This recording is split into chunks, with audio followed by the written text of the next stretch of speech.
وعلى سید الانبیاء والمرسلین اما بعد فاعوذ باللہ من الشیطان اللعین الرجیم بسم اللہ الرحمن الرحیم۔ احباب وقار، ناظرین کرام،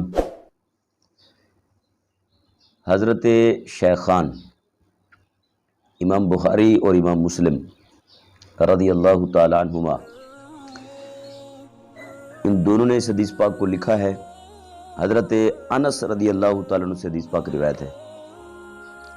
حضرت انس رضی اللہ تعالیٰ عنہ فرماتے ہیں، قال رسول اللہ صلی اللہ علیہ وسلم، میرے آقا نے ارشاد فرمایا، اذا مات العبد تبعہ ثلاثۃ، جب انسان مر جاتا ہے تو تین چیزیں اس کا تعاقب کرتی ہیں، تین چیزیں اس کے ساتھ جاتی ہیں۔ فیرجع اثنان ویبقى واحد، دو چیزیں واپس لوٹ آتی ہیں اور ایک چیز باقی رہ جاتی ہے قبر میں۔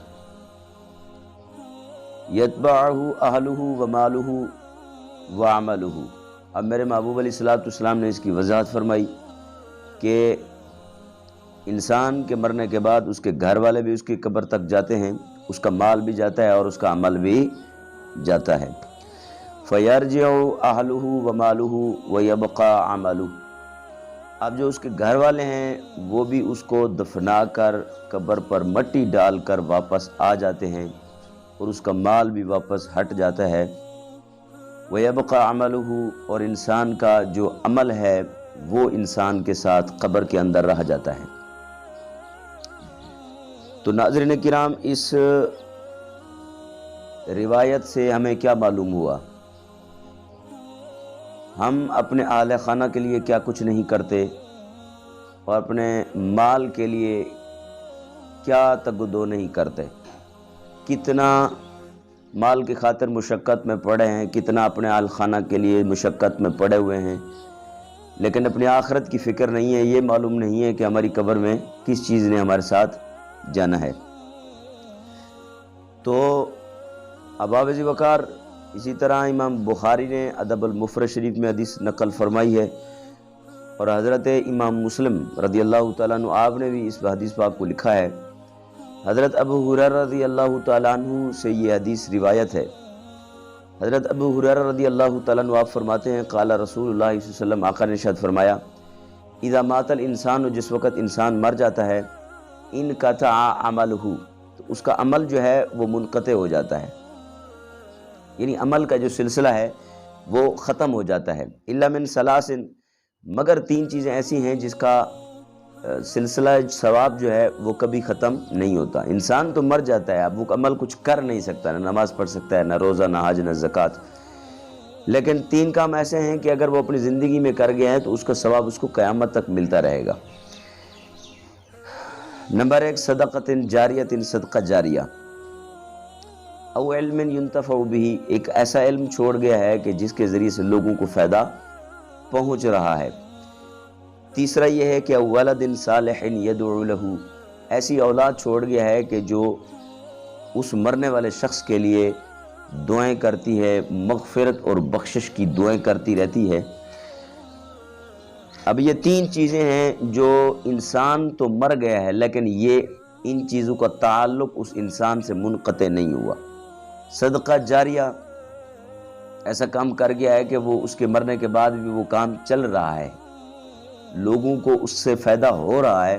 تو یہ صدقہ جاری ہے۔ جب تک وہ کام جاری رہے گا تب تک اس کو ثواب اس کا ملتا رہے گا۔ اسی طرح بندہ عالم تھا، اس نے علم پڑھا، پھر اس کو سکھایا، اس کے بیسوں ہزاروں شاگرد ہیں، وہ علم پڑھا رہے ہیں، واعظ و نصیحت کر رہے ہیں۔ اب یہ جب تک یہ سلسلہ جاری رہے گا تو اس کا ثواب بھی مرنے والے کو ہوتا رہے گا۔ اسی طرح اولاد ہے، اولاد نیک ہے، قرآن پڑھتی ہے، نماز پڑھتی ہے، مرنے والے باپ کے لیے توبہ و استغفار کرتی ہے، تو ان کے اس عمل کا جو فائدہ ہے وہ بھی مرنے والے باپ کو ہوتا رہے گا۔ تو ہمیں ان چیزوں پر زیادہ توجہ دینی چاہیے کہ انسان کے مرنے کے بعد وہ چیزیں ہمیں کام آتی رہیں۔ اسی طرح احباب وقار، حضرت جریر بن عبداللہ رضی اللہ تعالیٰ عنہ سے مرفوعاً روایت ہے، امام مسلم نے اس کی تخریج کی ہے۔ فرماتے ہیں، من سن فی الاسلام سنتا حسنتا، کسی شخص نے اسلام میں ایسا طریقہ رائج کیا جو کہ اچھا ہے، اچھا طریقہ رائج کر دیا، اس کا رواج ڈال دیا، وہ کام اچھا ہے، لوگ اس پر عمل پیرا ہونے لگ گئے، لوگ اس پر عمل کرنے لگ گئے، وہ دین میں، اسلام میں وہ کام جو ہے وہ محمود ہے، لوگ اس کو اچھا سمجھتے ہیں، تو فَلَهُ أَجْرُهُ أَجْرُهَا وَأَجْرُ مَنْ عَمِلَ بِهَا بَعْدَهُ۔ اب انسان مر گئے ہیں، اب جو اس کا اجر ہے کہ لوگ اس پر عمل کرتے ہیں، اس کا بھی جو اجر ہے اس انسان مرنے والے انسان کو ملتا رہے گا، من غیر ان ينقص من اجورهم شیء۔ اب جو لوگ اس پر عمل کر رہے ہیں ان کے اجر میں بھی کوئی کمی واقع نہیں ہوگی، ان کو بھی پورا پورا اجر دیا جائے گا، لیکن چونکہ مرنے والے شخص نے اس کا رواج ڈالا ہے اور یہ اچھا کام ہے دین اسلام میں، تو اس مرنے والے شخص کو بھی ان لوگوں کے اجر سے، جو لوگ عمل کر رہے ہیں ان کے اجر سے بھی ان کو اس کے ثواب میں بھی کوئی کمی نہیں ڈالی جائے گی، اس مرنے والے کو بھی اس کا ثواب ملتا رہے گا۔ اور اسی طریقے سے فرمایا وَمَنْ سَنَّ فِي الْإِسْلَامِ سُنَّةً سَيِّئَةً، اور کسی نے اگر برا طریقہ کا رواج ڈالا تو كَانَ عَلَيْهِ وِزْرُهَا وَوِزْرُ مَنْ عَمِلَ بِهَا مِنْ بَعْدِهِ۔ اب اس نے جو غلط کام کا رواج ڈالا ہے، لوگ اس پر عمل کرتے ہیں، تو اس غلط کام کا بوجھ بھی مرنے والے پر ہے، اور جو لوگ اس غلط کام پر عمل پیرا ہوں گے ان کا گناہ بھی جو ہے اس کے اوپر ہوگا جو مر گیا ہے، من غیر ان ينقص من اوزارهم شیء۔ اب جتنا گناہ اس کام کو کرنے والوں کو ملے گا اتنا گناہ اس کو بھی ملے گا جو اس کا رواج ڈال گیا ہے اور اب مر گیا ہے۔ تو احباب ذی وقار، ان روایات سے ہمیں یہ سبق ملا کہ ہمیں وہ کام کرنے چاہیے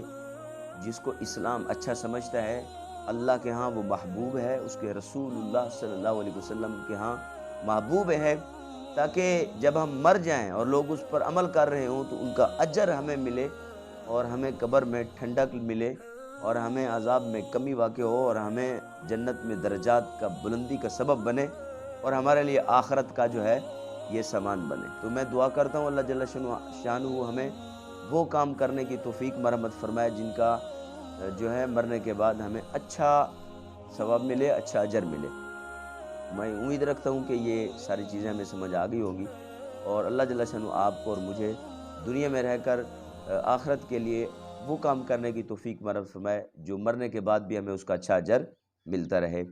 آمین بجاہ النبی صلی اللہ تعالی علیہ